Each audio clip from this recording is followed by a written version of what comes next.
Now, if you're a fan of tea-based fragrances, I have a real treat for you here.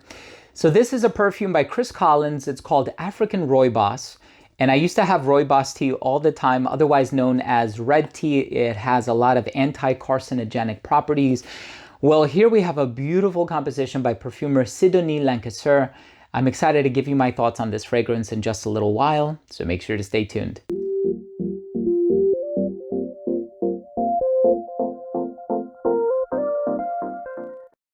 Now, before I begin today's episode and I give you my thoughts on African Rooibos by Chris Collins, I'll talk to you about the notes, the smell, performance, longevity comparisons, all that good stuff. But before I dive into the video, I do want to mention that if you're a fan of fragrance-related content, and of course, if you love smelling your best, just hit subscribe. It would really mean a lot to me. I want to welcome you into the family, and we're all very passionate about fragrances here. Here's a tea-based fragrance. There's not just tea. There's orris, there's pepper, there's cardamom, there's bergamot, there's cedarwood. So it's a complex fragrance, but it's a very unsweetened fragrance. And that's always the way that I've consumed my red tea or my Rooibos tea. And it's just, I don't typically put honey or sugar or anything like that in it. So of course, as soon as I smell this, it induced this sense of nostalgia. It's so tranquil, it's so serene, and which was a bit of a surprise, I suppose, because the perfumer Sidonie Lancasser, if you look at fragrances that she's done for Frappant and Kilian Paris and Navitus Parfum, you would think, all right, gourmand, right? It's gonna be a gourmand. And then I tried it for the first time and I'm like, wait, no, this is a non-gourmand. There's nothing sweet about this one, right? But it's a very sort of calming, very meditative type of a perfume, which is what I typically say about tea-based fragrances, but this one really takes the cake, the unsweetened, sugar-free cake, of course. Anyway, I'm excited to give you my thoughts on the smell. Let's start things off with a quick look at the presentation first.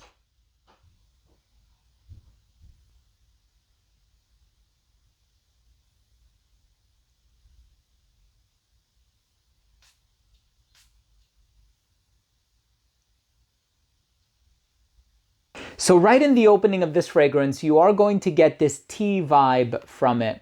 And I'm going to be honest with you, I know it's probably an accord, right? There's a bunch of different things kind of going in here to create this Rooibos tea accord. At least that's what I think. Because as I smell it, I'm almost kind of getting like chamomile vibes. And I know chamomile is a totally different thing. And it's, I drink a lot of chamomile tea as well. It's a great, it's a mild sedative like tilia and like a lot of other, herbs on the market. But this one, it definitely gives off those red tea vibes, and even the color of the bottle, just everything about it is so beautifully made. And there was so much attention to detail with this one, the name, the presentation. So it gives off this sort of a tea, chamomile, Rooibos vibe. And there's a touch of iris in here, but it's not, I can see how it's functioning and I can see the influence that it's having on the composition, but the orris/iris that's in here, it's not lipsticky, it's not waxy, it's not powdery, it's not starchy, but it does give off this clean, intriguing floral element that I think pairs really well with the Rooibos. And of course, it has a bit of those spicy nuances in here, but they're very subdued, right? So the black pepper, the cardamom, it's certainly not going in a chai direction. Once you start making it sweet and cinnamony and lactonic, then okay, you're going to get a chai perfume, especially if you've tried something like Chai by Baruti. That one is very sweet, very lactonic, cinnamony. I love that one too. This one, however, is more on the not as cozy side of things. It's more on the, it could be worn formally, casually, but it's more on the tranquil side of things, right? So a lot of spicy, fiery fragrances are a bit more extroverted. This is a bit more laid back. This is a bit more sophisticated, a bit more subdued, I think would be the best adjective. But this one is beautiful, right? That cedarwood in the dry down. And I've always said, cedarwood kind of gives off a bit of a peppery vibe. And so I really love that there's that combination or that bridge that's established from the pepper in the opening to the cedarwood in the dry down. I just think it's very well put together and I appreciate it for that. So this one, It has that tranquil vibe in the heart, that tea vibe, but it also has a bit of that peppery personality. The bergamot really just giving you that enticing introduction to sort of hook you and lure you in, but then you stay because of that tranquil aura. So African Rooibos is a really wonderful fragrance by Chris Collins, and I have Renaissance Man and I have two others, and every Chris Collins that I picked up throughout the years has been wonderful. You know, I've even had an opportunity to interview Chris Collins many years back. I think it was at Bergdorf in the city, and just an amazing gentleman. We've met at Fragrance Foundation Awards, and you know, he's always around. He's a very involved member of the community, and that's what I love, right? Like, he's not detached, he's not distant. He, you know, interacts with people. He's very friendly, very down to earth, and we need more of that. I think we need a lot more of that. Nevertheless, great fragrance. Please check it out. I'm going to drop all of the links down below. Let's go ahead and finish things off with my overall assessment. So first up, in terms of the uniqueness and the overall smell, we are dealing with a really unique fragrance here. There's a lot of other tea-based fragrances. I know Bulgari has a bunch, and I know Floraiku has a lot of tea-based fragrances. And I'm a fan of tea personally, right? Not just the tea found in fragrances, but also the consumption of tea as a beverage. But I think this one is very unique. Longevity is about 7 hours on skin. Projection was a little beyond an arm's length for the first 45 minutes of application. It became an elbow's length scent right around hour 4, a skin scent right around hour 6 or 7, depending on your skin chemistry, of course.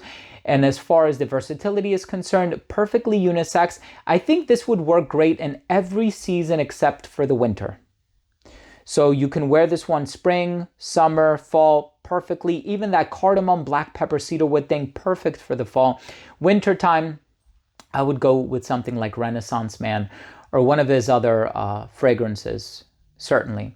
I think this one can be worn by anybody of any age. So I think it would, you know, appeal to a variety of different demographics.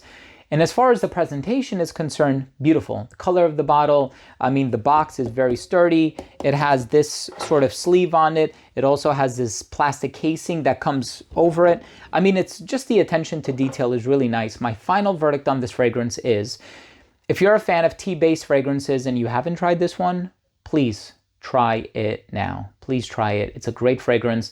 Links are going to be down below. This is not a sponsored video, and the product link to this is not going to be an affiliate link either.